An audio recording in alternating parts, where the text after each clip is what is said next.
sekali yang bisa kita pelajari karena masalah hutang apalagi hubungannya dengan pandemi ini aduh banyak sekali ya, contohnya dari Mas Randi sendiri ini. Tapi alhamdulillahnya Mas Randi hebatnya klien-kliennya itu sampai sekarang masih berhubungan baik ya, itu semua ya. Alhamdulillah masih sampai sekarang. Malah sempat beberapa dapat project juga dari beberapa klien. Dari beberapa klien itu, jadi merasa tidak dirugikan karena tanggung jawab yang sudah dilakukan sama Mas Randi gitu kan.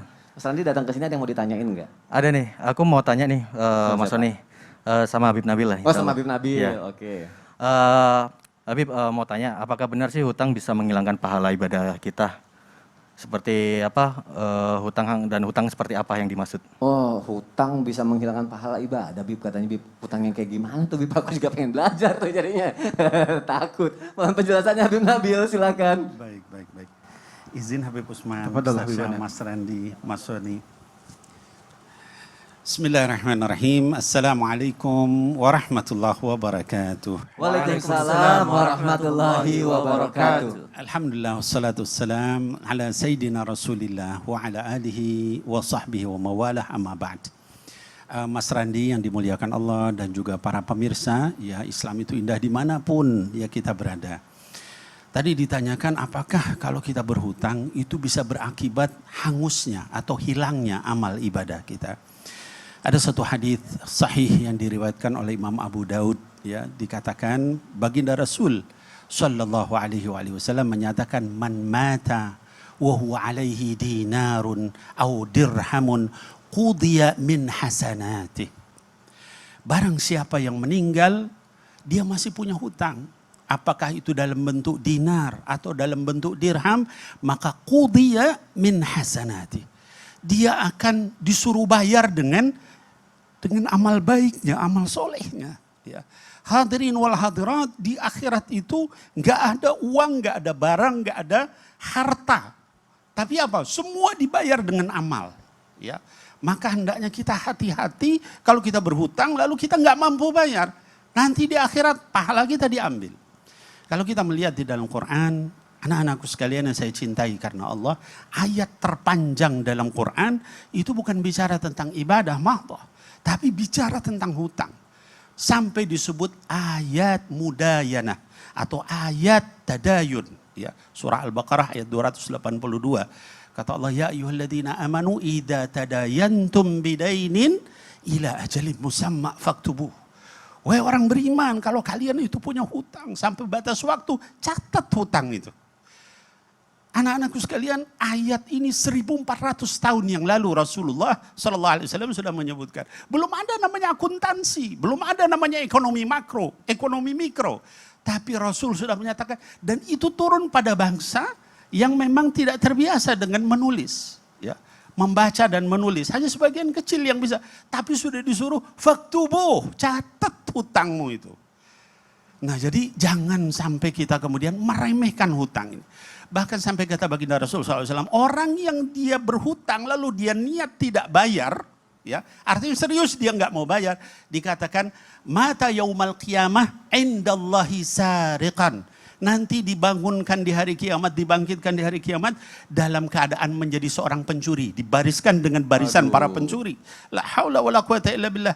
Jadi jangan kita remehkan hutang. Perbuatan hutang bahkan di dalam syariat menunda hutang padahal dia mampu bayar itu adalah zolim hukumnya. Ya. Menunda hutang kita mampu bayar itu zolim. Ya. Bukan hanya itu, dikatakan nanti masuk surganya orang yang suka nunda bayar hutang itu berat nanti. Ya. Dikatakan kata Rasul SAW dalam hadis sahih, nanti orang yang mudah masuk surga itu orang yang mudah ketika dia membeli, mudah ketika dia membayar, mudah ketika dia menjual, dan mudah ketika dia bayar hutang. Itu nanti mudah dia di dalam masuk ke dalam jannahnya Allah Subhanahu Wa Taala. Maka pesan saya ya untuk kita sekalian, usini wa iyyakum, saya nasihati diri saya sendiri dan kita sekalian, yuk kita hati-hati ketika kita berhutang. Jangan sampai kita berhutang lalu kita meremehkan hutang itu karena ruh kita ditahan sama Allah Subhanahu Wa Taala untuk masuk surga sampai dilunasi hutangnya. Mudah-mudahan Allah Subhanahu Wa Taala menjaga kita dari itu semua. Amin ya Allah, amin. Berarti orang yang pahalanya, silakan duduk Habib Nabil, Masya Allah, terima kasih untuk penjelasannya. Sama-sama. Orang yang ibadahnya pahalinya berkurang atau hilang adalah orang yang berhutang tapi pura-pura lupa. Pura-pura lupa atau sengaja lupa? Sengaja lupa, kerap kali terjadi pada kehidupan sekarang. Untungnya Mas Randi udah dibayar semua ya utangnya ya, Masya Allah ya. Amin. Malah sekarang bisa berbagi kepada sesama tuh dengan rezeki yang dikasih sama Allah, luar biasa banget. Pak nih. Maaf, ini. Lagi syuting juga. Lagi syuting. Enggak ada WhatsApp. Ya ampun. Lah lagi utang katanya. Kalau kenal sama orang ini tolong ditagihin, minta utangnya 35 juta. Siapa? Harus dibayar. Nah, tuh udah aku sambungin tuh. Halo, selamat siang Sony Septian, apakah Anda kenal dengan nih orangnya? Tuh, ada namanya. Jika Anda kenal, mohon bantu disampaikan untuk segera bayar utang. 35 juta, nggak apa-apa ya, ini aku sampein langsung nih. Biar enak nih. Ya. Tuh, ini pinjaman online ini biasanya. kayaknya model-model pinjaman online. Kita tanya Mas Randy lah, kayaknya pinjaman online kayak gini Mas Randy. Laginya online ya? Iya, tapi saya nggak sampai seperti itu sih untungnya. Gelihal. Ini ya Allah ini parah banget. Ya Allah naginya di sini tapi nggak apa-apa nih aku sampein di sini nggak apa-apa berarti kan ya Ustaz Syam ya? Sering yang seperti itu. Sering ya karena pinjaman online orang takut mau ke bank, takut ngantri pinjam sama online kayak gitu. Ini sebenarnya boleh gak sih pinjaman online dalam kondisi pandemik? Pasti jamaah juga penasaran dan merasakan itu juga mungkin ya. Karena ini sesuai dengan syariat Islam apa enggak? Karena kan biasanya kalau pinjaman tuh apa sih harus hitam di atas putih gitu ya langsung atau Baik. akad atau gimana sih kalau online? Siap. Aku mohon penjelasannya deh Ustaz Syam. Tabe guruku, Habib Nabil, Habib Utsman, Mas Randi, Mas Sony serta guru-guru kami dimuliakan Allah Subhanahu wa taala.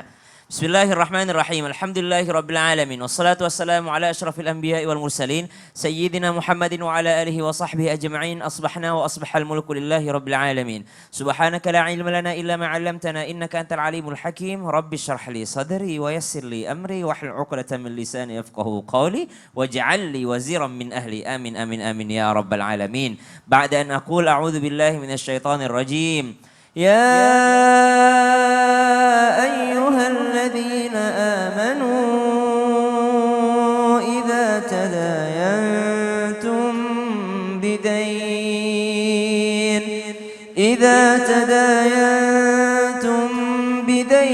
إلى أجل مسمى فاكتبوه. Sadaqallahul azim. Allahumma arhamna bil Quran. Maka pada dasarnya hutang piutang, pinjam itu baik online offline selama syaratnya terpenuhi maka sah-sah saja. Boleh-boleh saja. Toh ini adalah bentuk sosial, bentuk kemanusiaan. Ada orang yang sedang membutuhkan, oh kita lihat, oh dia membutuhkan. Maka kita bisa berikan pinjaman kepadanya. Atau kita sedang membutuhkan benar-benar bukan untuk konsumtif ya. Tapi produktif. Tadi yang seperti yang dicontohkan oleh Mas Randi bahwasanya saya berhutang ini terpaksa kenapa? Karena mau bertanggung jawab dengan nasabah saya. Dengan tamu-tamu saya. Berarti bukan untuk konsumtif dia. Karena ada juga orang yang berhutang hanya untuk kemewahan. Hanya untuk yang namanya membuat dirinya terlihat mewah di hadapan orang lain, maka naudzubillah min dzalik. Maka syarat pertama berhutang itu selama hutangnya adalah benar-benar untuk konsumsi dirinya atau untuk makan dia atau untuk makan keluarganya atau untuk bertanggung jawab atas apa yang dilakukannya, dikerjakannya. Jadi untuk produktifnya bukan untuk yang namanya berfoya-foya semata. Maka itu syarat berhutang pertama. Berarti berhutang dalam Islam boleh enggak? Boleh. Yang kedua, dalam Al-Quran memang tadi sudah disampaikan ayatnya oleh guru kita Habib Nabil. Bahwasanya itu hendaknya dicatat. Faktubuh. Maka ada pencatatan di dalamnya. Jikalau dahulu saja orang disuruh mencatat apalagi di zaman sekarang. Kami nggak tahu kalau pinjaman online itu mungkin ada pencatatan juga gitu ya. Seperti misalnya foto KTP gitu ya. Itu sudah bisa dianggap sebagai pencatatan. Artinya ada tanggal dia ngutang tanggal berapa, harus bayar tanggal berapa, ada saksinya siapa, itu kan sistem. Jadi ada saksinya. Maka sah-sah saja online-nya. Nah, yang membuat berbahaya adalah adanya bunga riba yang memberatkan nasabah si peminjam tadi. Yang sampai katanya saya dengar juga ya dari OJK juga sudah melarang kita untuk transaksi ini karena sampai 30%. Subhanallah. Dan ini sangat memberatkan siapa yang meminjam tadi. Bahkan kalau aturan Islam meminjam itu jangankan ngasih bunga, ngasih kelebihan waktu saja. Kalau ketika tenggat waktunya sudah habis dan orang ini belum bisa bayar, kita diperintahkan untuk memanjangkan waktunya. Kalaupun mau lebih mulia daripada itu, wa anta saddaqu khairul lakum. Kalau kau sedekahkan saja, maka itu lebih baik. Kira-kira Son, kalau aku tanya, lebih utama mana? Bersedekah atau ngasih hutang? Sedekah dong. Ah, hutang Hah? dong. Gitu ya? Kenapa? Karena kalau sedekah belum tentu dia butuh.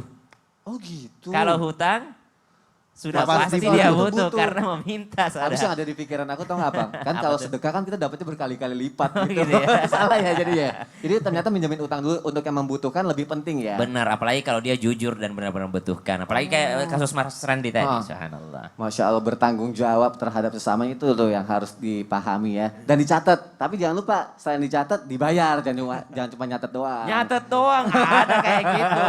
Catatannya penuh tapi bayarnya gak mau. Nah min zalik ya. Kenapa Mas Randi tuh pegang-pegang mic Ustaz begini? Sam, Siap, izin Mas Randi. Mas Roni saya Iya. mau tanya lagi. Oh mau nanya, boleh. Ke Ustaz Sam, tapi Iya. saya pernah di suatu keadaan saking mau melunasi utang-utang saya yang saya ceritakan tadi karena saya fokus kepada bisnis saya. Sampai akhirnya ya saya alhamdulillah mampu membayar utang-utang saya. Alhamdulillah. Pertanyaan saya Ustadz, sibuk kerja hanya untuk membayar hutang, apakah bisa membuat rezeki kita dapat kurang berkah? Karena saya melihat ada beberapa di lingkungan saya sekitar bekerja banyak mereka terlihat tidak ada keberkahan dalam hidupnya. Ah, subhanallah. Jadi pertanyaannya, boleh nggak sih kita tuh sibuk kerja hanya untuk membayar hutang?